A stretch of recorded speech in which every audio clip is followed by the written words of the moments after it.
Welcome back to Power ng Pinoy. From cultural dancing to hip-hop to ballet, let's come back to our correspondent Trina for the story of Francisco Gella, a talented Filipino-American dance choreographer who hails from Southern California. Thank you, Anthony. Our next story is about Francisco Gella.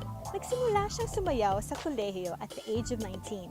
Ngayon, siya na ay isang matagumpay na choreographer at dance educator.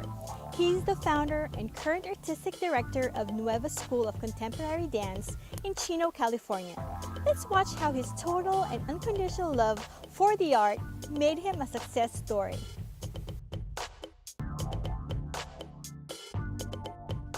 Francisco Gella is a late bloomer in the field of dance, but better late than never, as they say.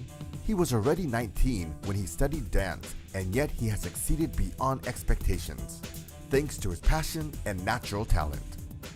Today, Francisco is recognized and sought after for his work in the United States, which combines the commercial and artistic aspects of dance. I was born in the state of Negros Occidental in the city of Bacolod. Went to La Salle, which is a private all-boys Catholic school in Bacolod City. That's where I had my formal education when I was in grade school. And it wasn't until I was 11 years old that my parents had decided to move the entire family from the Philippines to the United States. The transition from a pampered lifestyle to the more self-reliant ways in the U.S. helped Francisco define himself and carve his own path. And when I came to the United States and emigrated here when I was 11 years old, it was quite a bit of a shock for me, and I really had to start from the very get-go. I mean, I grew up with people helping me at school. I had people driving me to school. I had people making my lunch. I had people washing my clothes. It was very strange, you know. Like, I didn't really understand that, but experiencing and being sort of having this sense of independence and not having to depend on any of that actually ended up making me stronger. And in a way, I preferred that lifestyle. I preferred to define my own self and define who I was as a person, as opposed to letting my family define who I am. He never thought he would ever pursue a career in dance. Like most Filipino parents, his parents wanted their children to get into more practical, more quote-unquote sensible jobs.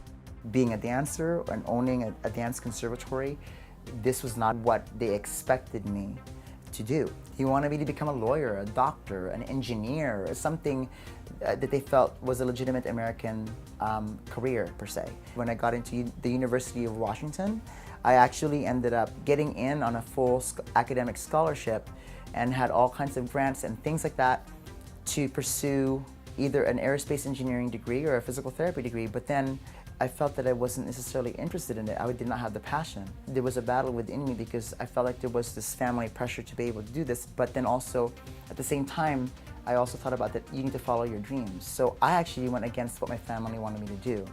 And I pursued a career in dance and minored in psychology. But what was the turning point for Francisco? What made him choose the proverbial road less traveled from pursuing a career in the arts instead of what his parents considered a legitimate American career? I didn't really know until I took a dance class, and then I knew that I really enjoyed it. But it wasn't until I saw my first ever dance performance. And the choreographer was from Israel. His name is Zvi Gottheimer, and he did this piece called Dance for Seven. And it had a profound impact on me. I didn't understand really why it impacted me. All I knew is that at that moment, I wanted to pursue a career in dance, and I knew that I wanted to dedicate the rest of my life to it. The moment he made his choice to pursue dance as a course and a career, it was as if his path was cleared and all doors opened for him. I did not have any dance training. I was a gymnast for 8 years and studied gymnastics very seriously, wanted to actually be an Olympian. Basically audition. Actually, I sent in a videotape for a company in Salt Lake City, Utah called Repertoire Dance Theater. And they ended up flying me out to audition, and then that weekend after I finished auditioning for them, they offered me a contract.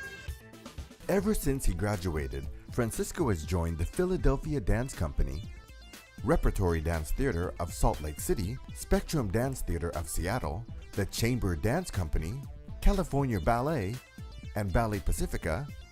Then, in 2008, he founded the Nuevo School of Contemporary Dance in California, which he describes as a revolutionary alternative to competitive studio training. My full-time job was being able to dance and to teach, but basically dance. I mean, when you're contracted to dance with a company, you are there, you show up for rehearsal. It's my 8-hour-a-day work. Mostly contemporary ballet or modern. So I was a kind of dancer where I was able to cross over different genres.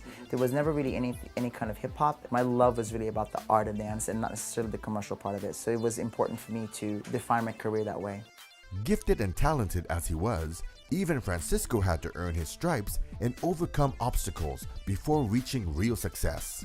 I have auditioned several different times where I have been rejected, of course. In a way, for me, I look at it as opportunity, because it means that a higher power or existence is telling you that you need to learn something about this particular experience. And rather than feeling bad for myself and feeling sorry for myself, I actually took it as an opportunity to look at myself and learn more about myself and see what I could do to better myself so that I was able to be more strategic and more marketable, so I could be then more successful when I audition next. I had financial challenges when I first became a professional dancer. It wasn't until later in my career where the money started to come in. It was the life experience that you cannot put a price. After the break, we'll learn more about Francisco's School of Dance. We're melding the commercial aspects of dance training with the concert, artistic aspects of dance training.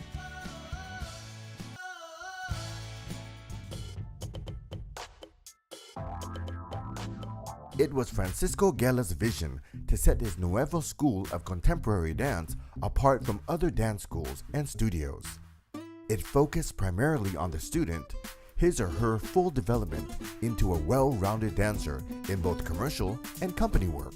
I was teaching at different places, and it really helped propel me and understand how to become a better educator and become a better teacher. But I never found a place where I felt it became home. And so it wasn't until 2008 that I decided to start Nuevo School of Contemporary Dance. And the curriculum itself, the original goal, and it still is, we're melding the commercial aspects of dance training with the concert, artistic aspects of dance training, and providing opportunities for all these young students that want to come and train with us. The conservatory is made up of different students, ages 6 all the way up to college age, all up to 21. They come into the school to train vigorously. I mean, the average student trains somewhere between 12 to 18 hours a week, some even more so. We train dancers to become successful if they decide to pursue it. When I look at a student, I don't look at their flaws. I look at potential. Even if they're not perfect right now, what I see in them is the potential to become better. And the more challenging it is for me to be able to help this person become the best they could be, the more hungry I am to help them, the more passionate I am to help them. I think it's because I started at a later age, and I was told that I would never have a career because I started at 19. So I felt like there was always a reason why I was able to get into a company, or the reason why I was rejected by a company or not able to get a job, because maybe for some reason I just didn't belong there. But every single company that I've danced for has helped me shape what this school and this youth dance collective is all about. And what does success mean to Francisco? I was just recently honored as one of the top 100 Filipino Americans of our community. I mean, this is a recognition that was given to by Bantay Bata. I've been able to choreograph for, Dancing with the Stars. I've been able to have students that I've trained go to be the top 10 for So You Think You Dance, a very popular dance show. A lot of my students are dancing for different artists. They've danced for Janet Jackson, Beyonce. Students are accepted to different dance programs all over the country. So I cannot even tell you how proud I am, but also there is no measure of how amazing it feels to be able to know that I've helped these students become successful at what they do. Yes, I consider myself successful, but I feel the sky is the limit, and I don't think that I've really accomplished what I've really been set out to do yet. I think that there's still more to be done. I want this to be something global, and ultimately to have more of a relationship with my home country. That's really something that I want to pursue.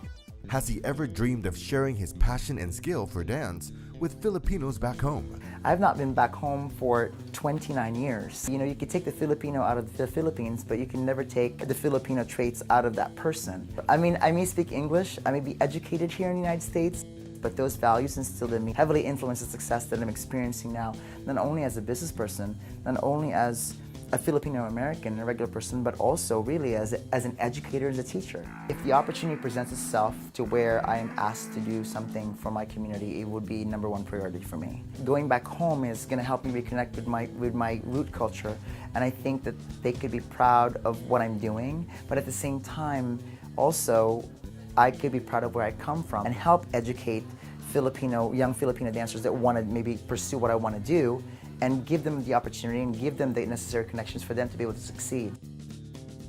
Here's one final message that he would like to share. Looking back, although it was a difficult decision because my parents didn't necessarily approve of it, especially my father, they are now my biggest fans. They are now so proud of what I've accomplished in my career. I've had the most amazing career because of it. The choice that I made, I will never go back and regret it because I felt like I've lived such a fulfilling life.